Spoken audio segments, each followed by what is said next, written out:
Search करें अवामी news. मुल्क भर की ताज़ा तरीन खबरों से बाखबर रहने के लिए सब्सक्राइब करें हमारे चैनल को और बेल आइकन ज़रूर दबाएं।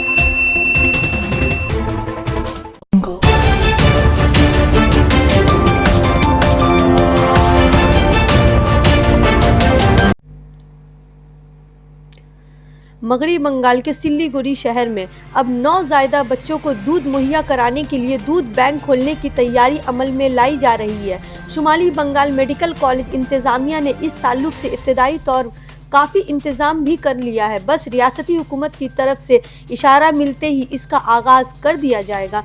इस ताल्लुक से मरीज़ों की फलाह व बहबूद से जुड़ी कमेटी के चेयरमैन डॉक्टर रुद्रनाथ भट्टाचार्य ने भी तस्लीम किया कि कोलकाता के SSKM अस्पताल के अलावा बंगाल में किसी दूसरी जगह दूध बैंक नहीं है, इसलिए अब शुमाली बंगाल में दूसरा दूध बैंक बनने की सारी कवायद तैयार कर ली गई है। बताया जा रहा है कि अस्पताल में ज़चगी के दौरान कई बार मां की मौत हो जाती है और ऐसी सूरत में बच्चे को फ़ौरन मां के दूध देनी ज़रूरी होती है, या अक्सर सड़क किनारे या दरिया से बहते बच्चों को जिंदा निकाला जाता है।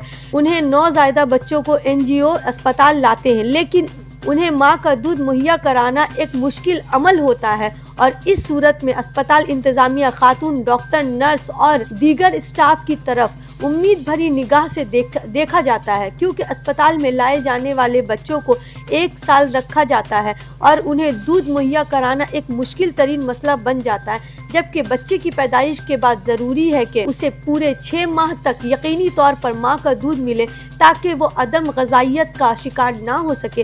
वैसे तो आम तौर पर बच्चे को 2 साल की उम्र तक ग़ज़ा के साथ भी माँ का दूध देना ज़रूरी होता है। ताहम अब शुमाली बंगाल मेडिकल एंड अस्पताल के सदर डॉक्टर कौशिक समझदार ने बताया कि नौज़ायदा बच्चों के लिए दूध बैंक बनाने पर बातचीत हुई है और मरीज़ों की फलाह व बहबूद कमेटी के हमराह इस पर इत्तेफाक राय हो गया है। बस रियासती हुकूमत से सिग्नल मिलने की देर है, जिसके बाद काम शुरू हो जाएगा।